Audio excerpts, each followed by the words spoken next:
ঘোষ উত্তরবঙ্গ থেকে। শঙ্কর ঘোষ তিনি হচ্ছেন পরিষদীয় মন্ত্রী এবং পর্যটন মন্ত্রী। অত্যন্ত তাৎপর্যপূর্ণ, পরিষদীয় মন্ত্রী হচ্ছেন ডক্টর শঙ্কর ঘোষ, পর্যটন মন্ত্রকের দায়িত্বও পেলেন ডক্টর শঙ্কর ঘোষ। আমরা দেখেছি যে শুভেন্দু অধিকারী যখন বিধানসভায় থাকতেন না বা অনুপস্থিত থাকতেন, তখন শঙ্কর ঘোষের ওপরই সেই বাড়তি দায়িত্ব পড়তো। সেই কারণেই কি তার উপর ভরসা রাখলো দল? একেবারে তাই। শুভেন্দু অধিকারী যখন অনুপস্থিত থাকতেন, বিধানসভার দায়িত্ব এই শঙ্কর ঘোষের উপর পড়তো। এবং আমরা জানি শুভেন্দু অধিকারী অত্যন্ত ঘনিষ্ঠ, উত্তরবঙ্গের একটা বড় মুখ, উচ্চশিক্ষিত, এবং শঙ্কর ঘোষ তিনি পরিষদীয় বিষয়টা অত্যন্ত ভালো বোঝেন।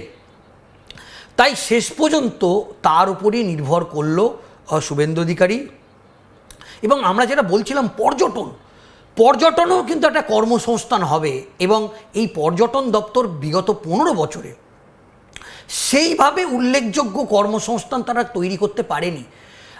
পশ্চিমবঙ্গ এমন একটি রাজ্য, পশ্চিমবঙ্গের যে ভৌগোলিক অবস্থা আছে, সেখানে কিন্তু দীঘা, মন্দারমণি থেকে শুরু করে উত্তরবঙ্গের শিলিগুড়ি, চা বাগান, ডুয়ার্স, তরাই, মানে পশ্চিমবঙ্গের এমন যে ভৌগোলিক অবস্থা, সেই ভৌগোলিক অবস্থাকে বেশ করে সারা দেশের কাছে, এমনকি বিদেশের কাছেও পশ্চিমবঙ্গকে পর্যটনের একটা ডেস্টিনেশন হিসেবে ভাবা যেতে পারে।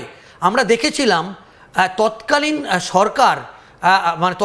সরকার ট্যুরিজম ব্যাংক তৈরি করেছিল, কিন্তু আমরা দেখেছি কটেজ তৈরি হয়েছে গোটা উত্তরবঙ্গ জুড়ে। কিন্তু বলা যেতে পারে একটা ব্যাপক দুর্নীতি, স্বজন পোষণ, কিন্তু সেইভাবে পর্যটনে কিন্তু কাজ হয়নি। এই সেক্টরটা একটা বলা যেতে পারে এই দপ্তরটা একটা কাজ করার একটা ব্যাপক বিস্তৃত সুযোগ আছে। এবং যদি এই দপ্তরে ঠিকভাবে কাজ করা যায়, মনে করা হচ্ছে জেলায় জেলায়, একটা জেলায় 5,000 বা 10,000 লোকের কর্মসংস্থান কিছু ব্যাপার না। দেখো, ইকো পার্ক তৈরি হয়েছে, কিন্তু সেই ইকো পার্কে জুড়ে কত মানুষের কর্মসংস্থান। যদি এই ধরনের ইকো ট্যুরিজম পার্ক তৈরি করা যায়, যদি বিদেশি আরো বেশি অর্থ আসে এবং বিদেশি বিনিয়োগ, মেন তো বিদেশি বিনিয়োগ, যদি পশ্চিমবঙ্গের যা এই পর্যটনের যা ছবি, আমরা ডুয়ার্স এরকম আমরা শুনেছি, প্রাক্তন একজন পর্যটন সচিব ছিলেন, তিনি অত্যন্ত অভিজ্ঞ, তিনি আমাকে একদিন গল্প করতে করতে বললেন যে ট্যুরিজম ব্যাংক করলে হবে না, আমাদের এখানে যা রিসোর্স আছে সেটাকে যদি আমরা বিদেশে কাজে লাগাতে পারি, সেখান থেকে যদি একটা বিনিয়োগ আনতে পারি, তাহলে কিন্তু পশ্চিমবঙ্গের মানচিত্রের আমূল বদল ঘটবে। যদি সেইটা শঙ্কর ঘোষ করতে পারে বা তার উপরে ভরসা করেছে, অবশ্যই তার ক্যাপাবিলিটি আছে, এই সেক্টরটাও কিন্তু একটা ব্যাপক কর্মসংস্থান হবে। এরপর আসবো অর্জুন সিং কোন দপ্তরের মন্ত্রী হচ্ছেন, নজর রাখবো এবার সেদিকে। অর্জুন সিং শ্রমমন্ত্রী এবং পরিবহন মন্ত্রী হচ্ছেন অর্জুন সিং। কে কোন দপ্তর পেলেন আপনাদেরকে জানাচ্ছি যে শুভেন্দু অধিকারীর মন্ত্রিসভায় মন্ত্রী হচ্ছেন কারা, কে কোন দপ্তর পেলেন। অর্জুন সিং শ্রমমন্ত্রী এবং পরিবহন মন্ত্রী হচ্ছেন অর্জুন সিং।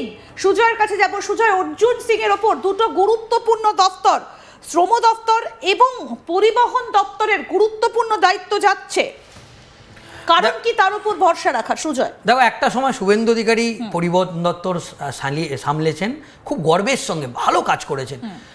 তো সেই দপ্তরে অর্জুন সিংকে কেন নিয়ে আসা হলো? দেখো, অর্জুন সিংকে বলা হয় দাপুটে নেতা, বাহুবলী নেতা। এই যে বাসের একাধিক ইউনিয়ন আছে, এবং দেখো এমন একটি সেক্টর পরিবহন দপ্তর, সেটা কিন্তু পাবলিকের একটা বড় অংশের কিন্তু ক্ষোভ আছে। তুমি দেখেছো, তুমি যদি বাস যে সরকারি ডিপোগুলো যাও, সেই ডিপোগুলোতে হাজার হাজার একর জমি আছে, কিন্তু পরিবহন দপ্তর সেটাকে কাজে লাগাতে পারে না।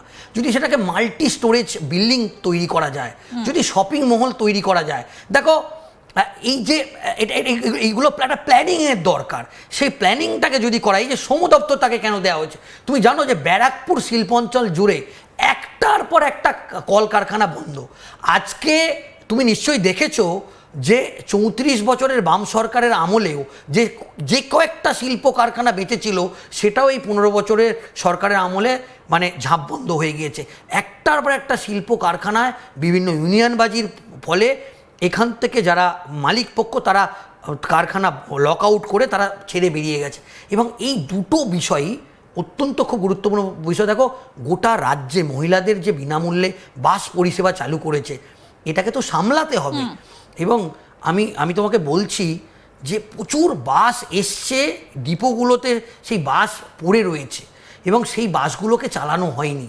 মনে করা হচ্ছে যে পরিবহনের যে ইউনিয়নবাজি সেটাকে অর্জুন সিং বাহুবলী নেতা সেটাকে কন্ট্রোল করতে পারবে, সেই এক্সপিরিয়েন্স আছে, সেই অভিজ্ঞতা আছে, এটা কাজে লাগবে। এবং শুধু তো শহর কলকাতা নয়, উত্তরবঙ্গের এসবিএসটিসি, এনবিএসটিসি, সিটিসি, এই যে একটা বড় জায়গা, এবং সেই জায়গায় আশা করি তিনি কাজ করবেন। এরপরে আসবো আমরা তিনজন মন্ত্রীর কথা আপনাদেরকে বললাম, তাপস রায়, শঙ্কর ঘোষ, অর্জুন সিং, তারা কে কোন দপ্তর পেলেন বললাম। এরপরে আসবো স্বাস্থ্য ও পরিবার কল্যাণ মন্ত্রী ডক্টর শারদত্ত মুখার্জি। স্বাস্থ্য এবং পরিবার কল্যাণ মন্ত্রী হচ্ছেন ডক্টর শারদত্ত মুখার্জি।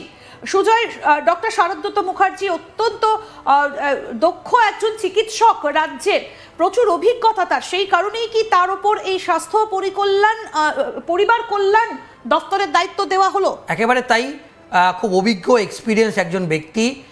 একটা বিষয় তোমাকে বলি, তৎকালীন তৃণমূল কংগ্রেস সরকারের আমলে স্বাস্থ্য দপ্তরে আমরা একবারে বলতে পারবো না যে স্বাস্থ্য দপ্তরে কাজ হয়নি, কিন্তু একটা বিষয় তো বলতেই হবে যে শুধু বড় বড় বিল্ডিং তৈরি করলে হবে না, জেলাতে ডাক্তার নেই। জেলা মানে পুরো স্বাস্থ্য ব্যবস্থা আমরা দেখেছি যে জেলা থেকে কি পরিমাণ রেফার হওয়া রুগী, কলকাতার 5টা মেডিকেল কলেজে সবথেকে বেশি চাপ পড়ে এসএসকেএম হাসপাতালে, মেডিকেল কলেজ হাসপাতালে, নীলতল সরকার মেডিকেল কলেজ হাসপাতালে। এই যে রেফার একটা সিস্টেম, এই সিস্টেমের কিন্তু বদল আনতে হবে। এবং তুমি দেখো যে এই যে ন্যায্য মূল্যের ওষুধের দোকান করেছে, এটা অত্যন্ত ভালো উদ্যোগ, কিন্তু স্বাস্থ্য ব্যবস্থার যে বেহাল অবস্থা, সেই অবস্থার কিন্তু পরিবর্তন করতে হবে। এবং সেটা ডক্টর শারদত্ত মুখোপাধ্যায় পারবে, তিনি অভিজ্ঞ এক্সপিরিয়েন্স ডক্টর। এবং আরজি করের মতো ঘটনা কিন্তু তৎকালীন তৃণমূল সরকারের আমলে ঘটে গেল, সেক্ষেত্রে মহিলা ডাক্তারদের একটা নিরাপত্তা দেয়া। এবং আমরা দেখেছি জুনিয়র ডাক্তাররা তারা একাধিক ইস্যুতে যে আন্দোলন করেছিলেন, এবং এরপর এই দপ্তরকে সাজানো, এবং এই দপ্তর একটা অত্যন্ত চ্যালেঞ্জিং দপ্তর, শুভেন্দু অধিকারী, ডক্টর শারদত্ত মুখোপাধ্যায়ের উপর। এবার আসবো অত্যন্ত গুরুত্বপূর্ণ, অর্থমন্ত্রী হলেন স্বপন দাশগুপ্ত।